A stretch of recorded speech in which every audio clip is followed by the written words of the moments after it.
Graça e paz. Hoje nós iremos falar sobre as atitudes que nós devemos ter para vencer os obstáculos que nos impedem de alcançar o milagre. E para isso nós vamos analisar o exemplo da mulher cananeia.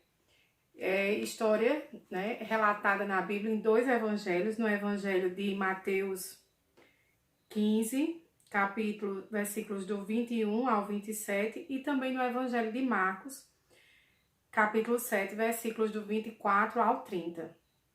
Eu nunca faço isso, mas hoje eu vou ler com vocês a palavra do Senhor, porque é muito importante a leitura da palavra de Deus para que nós possamos meditar nela. Essa semana eu fui ricamente abençoada com a revelação dessa palavra que Deus me deu e eu quero compartilhar com vocês. E para isso nós precisamos ler a palavra de Deus e eu escolhi ler com vocês o texto de Mateus, embora essa palavra, como eu já tinha dito, ela tenha sido relatada em dois evangelhos. Vamos ler o livro de Mateus, capítulo 15, versículos do 21 ao 27. E a palavra do Senhor diz assim: Partindo Jesus dali, retirou-se para os lados de Tiro e Sidom. E eis que uma mulher cananeia, que viera daquelas regiões, clamava: Senhor, filho de Davi, tem compaixão de mim? Minha filha está horrivelmente endemoniada. Ele, porém, não lhe respondeu palavra. E os seus discípulos, aproximando-se, rogaram-lhe: Despede-a, pois vem clamando atrás de nós. Mas Jesus respondeu: Não fui enviado, senão as ovelhas perdidas da casa de Israel. Ela, porém, veio e o adorou, dizendo: Senhor, socorre-me. Então ele respondendo disse: Não é bom tomar o pão dos filhos e lançá-los aos cachorrinhos. Ela, contudo, replicou: Sim, Senhor, porém os cachorrinhos comem das migalhas que caem da mesa dos seus donos. Então lhe disse Jesus: Ó mulher, grande é a tua fé, faça-se contigo como queres. E desde aquele momento sua filha ficou sã. Essa palavra que muitas vezes é mal interpretada por causa da resposta que Jesus deu à mulher cananeia, é uma palavra que indica uma situação em que aquela mulher ela foi levada a vencer inúmeros obstáculos para poder alcançar o milagre, o grande milagre de cura de sua filha. E assim é conosco. Muitas vezes nós vivemos problemas e temos que superar inúmeros obstáculos para poder alcançar, para poder tocar o coração de Jesus e sermos agraciados com o milagre derramado de suas mãos. Lendo essa palavra, se nós formos ler essa palavra desapercebidamente, nós não conseguimos nos dar conta da quantidade de milagres que essa mulher, de obstáculos que essa mulher teve que superar para poder alcançar o milagre. E eu quero, em um primeiro momento, refletir com vocês sobre os obstáculos que ela teve que superar para poder alcançar o milagre de cura de sua filha. O primeiro obstáculo que essa mulher teve que alcançar foi justamente o fato de que ela era uma mulher. E a sociedade da época ela era altamente discriminatória com relação às mulheres, ela era altamente restritiva, de modo que as mulheres não podiam entrar em determinados ambientes. E esse foi efetivamente o primeiro obstáculo que essa mulher teve que superar. Porque lá no Evangelho de Marcos, a Bíblia relata que Jesus ele foi para as regiões de Tiro e Sidom, atual Líbano, com o propósito de se esconder. Muito provavelmente Jesus estava querendo descansar e entrou numa casa.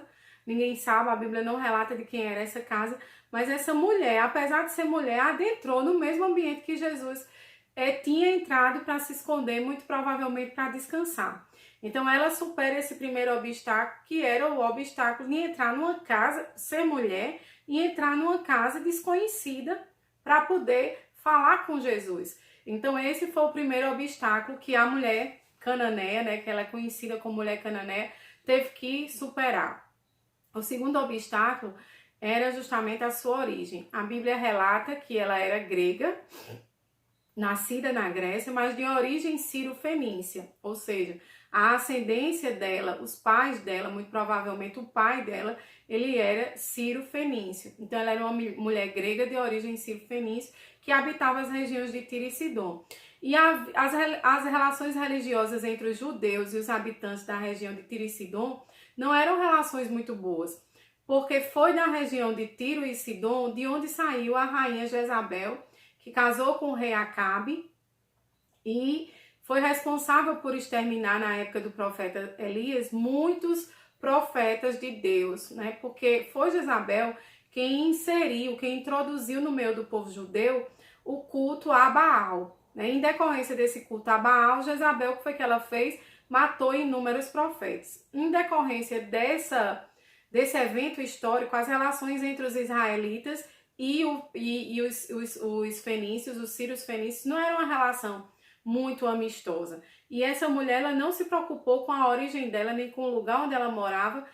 Ela queria chegar ao mestre, independentemente dessa circunstância que separava Jesus, que era um judeu, dela, ela foi ao encontro do mestre sem se importar com isso. Esse foi o segundo obstáculo que essa mulher teve que superar. O terceiro obstáculo que ela teve que superar, e eu acho que esse é um obstáculo que em algum momento das nossas vidas ele já se fez presente, é de que ela vivia um problema aparentemente insuperável. E esse problema, que era insuperável aparentemente, consistia justamente no fato de que a sua filha estava possuída de demônios. A criança, a menina, não sei se é uma menina ou uma moça, a Bíblia não relata, ela estava endemoniada. E um problema, quando nós nos deparamos muitas vezes com um problema insuperável, qual é a atitude que nós temos? Nós temos uma atitude de paralisação. O problema, quando ele é muito grande, muitas vezes ele nos faz paralisar.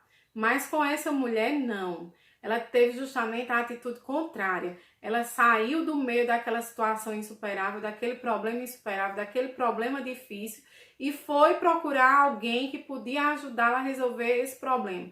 Alguém cuja fama ela já conhecia, que era Jesus, conhecido por ter feito inúmeros milagres. A fama de Jesus já tinha chegado ao Líbano, à região de Tiro e de Sidom. E aquela mulher saiu desse problema, deixou o problema e foi buscar o mestre. Esse foi o terceiro obstáculo que aquela mulher superou. Quarto obstáculo é que aquela mulher chega para conversar com Jesus e a Bíblia relata aqui no Evangelho de Mateus que Jesus não lhe respondeu palavra, ou seja, Jesus silenciou. Qual foi o quarto obstáculo que aquela mulher encontrou? O silêncio de Jesus. Jesus não disse nada. Ela chegou para Jesus e disse assim, ó, Senhor, filho de Davi, tem compaixão de mim. Minha filha está horrivelmente endemoniada. Ele, porém, não lhe respondeu palavra. Jesus ficou em silêncio. Ela contou a ele o problema dela e ela ficou em silêncio. Isso muitas vezes acontece comigo e com você. Quando nós estamos vivendo um problema insuperável, um problema gigantesco, nós chegamos para conversar com Jesus e ele se cala.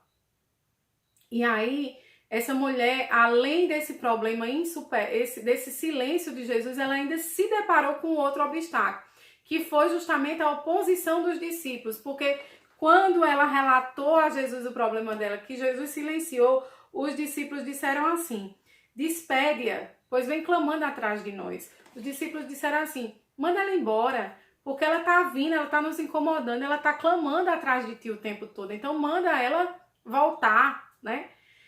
Para a casa dela, para o problema dela, para a vida dela, né? Isso acontece também conosco. Muitas vezes nós estamos vivendo um problema insuperável, nós estamos ali no pé de Jesus, clamando, clamando, clamando, e a oposição muitas vezes dos amigos, dos parentes, não vai adiantar, não vai ter solução, desiste, para de clamar, deixa Jesus em paz, não está vendo que Jesus não está preocupado com o teu problema, tem tantos outros problemas para ele resolver. Nós também nos deparamos com essa situação de oposição das pessoas cotidianamente. E a Bíblia relata que aqui nesse caso, os discípulos eles foram taxativos, eles disseram a Jesus, manda ela embora, que ela está incomodando a gente, vem clamando atrás de ti, né? E aí o que é que acontece? Ela ainda teve mais um outro obstáculo a superar, que foi justamente a resposta de Jesus, que essa resposta muitas vezes é mal interpretada. Jesus respondeu a ela, não fui enviado senão as ovelhas perdidas da casa de Israel. Jesus, em resumo, disse àquela mulher, olha, eu não vim para lhe ajudar, eu não vim para lhe socorrer, eu não vim para fazer milagres no meio do seu povo, eu vim para os judeus.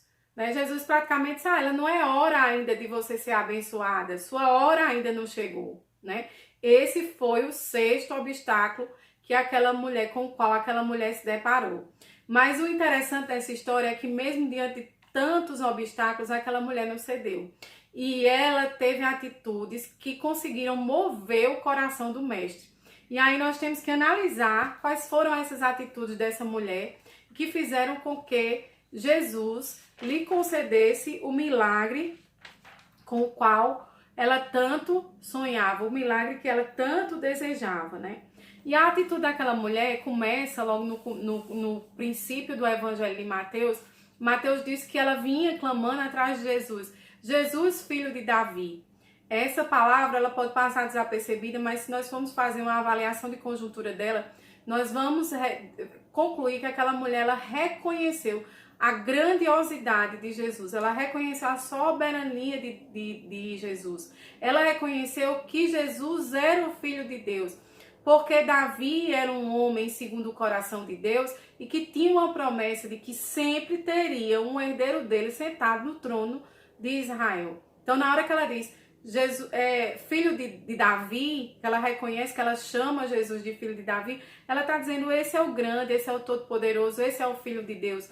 E na sociedade que aquela mulher vivia, isso é muito importante, porque ela vivia no meio de uma sociedade que estava acostumada não a se dirigir ao Deus eterno e todo-poderoso, mas aos deuses pagãos, né? Ela era descendente, o povo dela, o povo no meio do qual ela vivia, era descendente de Jezabel. E Jezabel, ela introduziu o culto a Baal no meio dos israelitas. Então, eles adoravam a Baal, eles adoravam a deuses pagões, né? Pagãos, aliás. Ela adorava a deuses pagãos. Ela era nascida na Grécia, que também era uma região em que se adoravam inúmeros deuses pagãos, Hércules e Diana, né? E tantos e tantos e tantos deuses. Então, aquela mulher, na hora que ela diz assim, filho de Davi, ela reconhece a divindade única de Deus. Ela reconhece a divindade única de Deus manifestada na pessoa de Jesus Cristo, né? E isso foi a primeira atitude de fé daquela mulher. A segunda atitude de fé dela, essa está relatada lá no livro de Marcos, capítulo 7, versículo 25, a Bíblia diz que diante do problema insuperável dela, ela se lançou, ela se prostrou aos pés de Jesus. Ela reconheceu que ela não era capaz de fazer nada pela filha dela que estava endemoniada, que só Jesus podia fazer alguma coisa, só Jesus podia ajudá-la, como ela diz no Evangelho de Marcos, só Jesus podia socorrê-la. E ela claramente ela diz, socorre-me. Então ela se lança aos pés de Jesus, que essa é a atitude muitas vezes que nos falta. Nós corremos para um lado, corremos para o outro, corremos para um lado, corremos para o outro, na tentativa de resolver o problema insuperável e não conseguimos. Na verdade, muitas vezes a atitude que nós devemos ter é a de se lançar, de se jogar, de se prostrar aos pés daquele que pode todas as coisas. A terceira atitude daquela mulher foi justamente a ação que ela teve depois da resposta que Jesus deu a ela. Eu falei agora há pouco que Jesus disse a ela, não fui enviado senão as ovelhas perdidas da casa de Israel. Lá no livro de Mateus 15, 25, está dizendo que depois dessa resposta, ela, porém, veio e o adorou. Ou seja, qual foi a atitude daquela mulher? Jesus disse, ainda não é tua hora. Mas ela continuou ali diante do mestre adorando.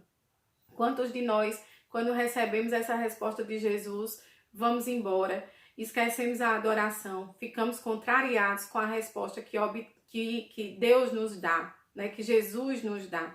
Mas ela não, ela obteve uma resposta de que ainda não era a hora dela, mas ela continuou ali diante de Jesus adorando. Então essa foi a terceira atitude de fé daquela mulher.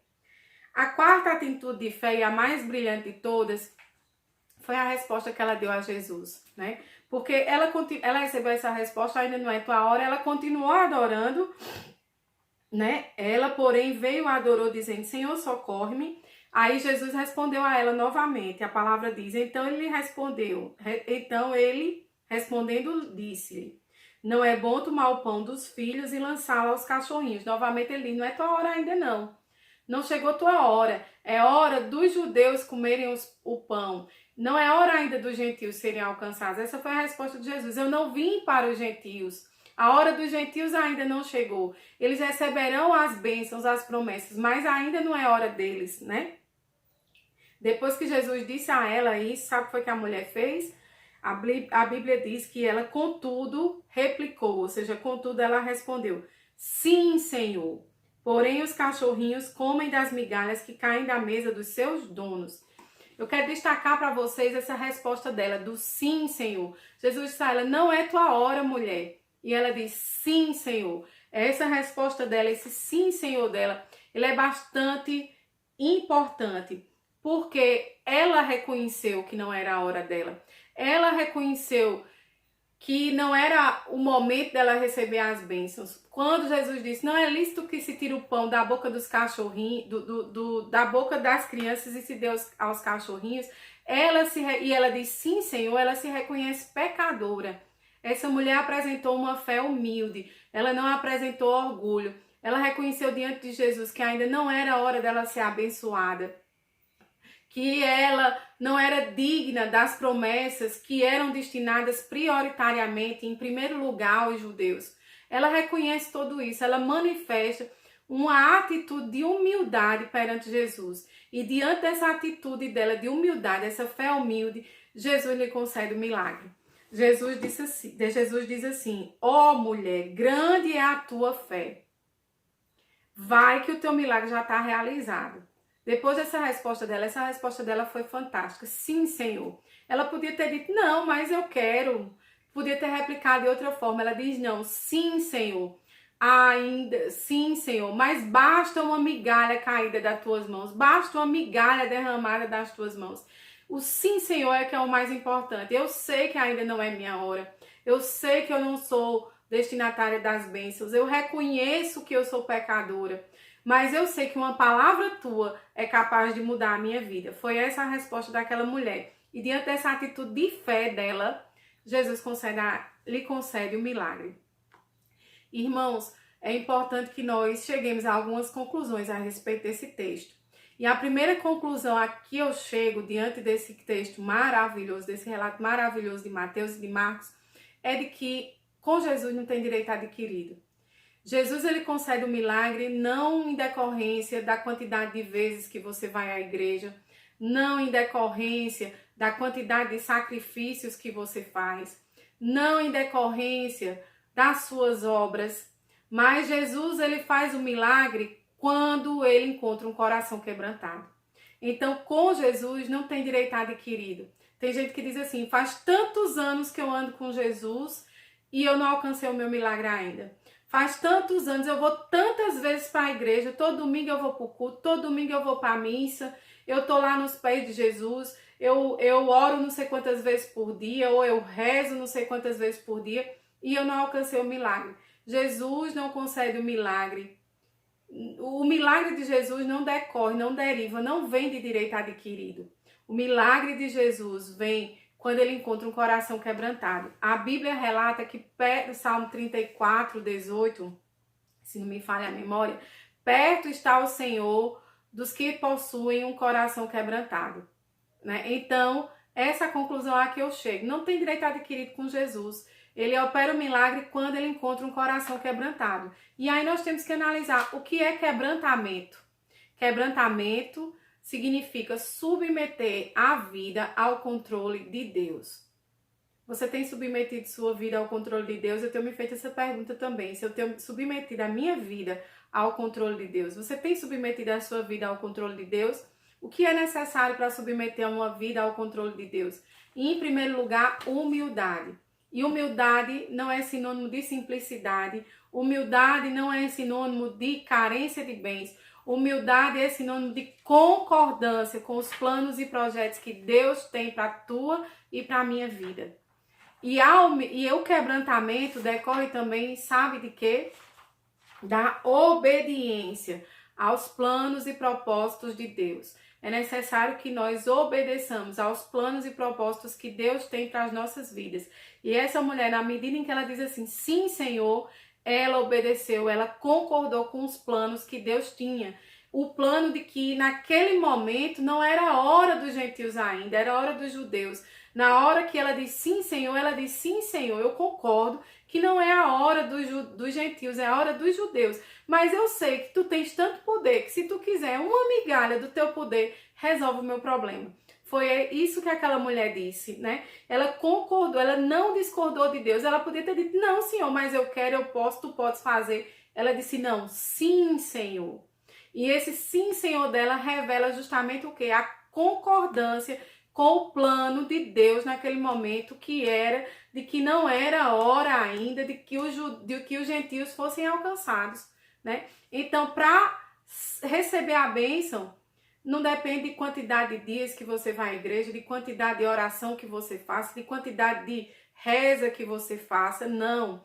Depende justamente do seu coração, depende do meu coração, depende de ter um coração quebrantado, um coração submetido ao controle de Deus. Uma vida submetida, quebrantamento é submeter a vida ao controle de Deus. E para isso é necessário humildade, concordância, humildade que significa concordância com os planos e projetos de Deus para as nossas vidas e obediência aos planos e propósitos que Deus tem para nós.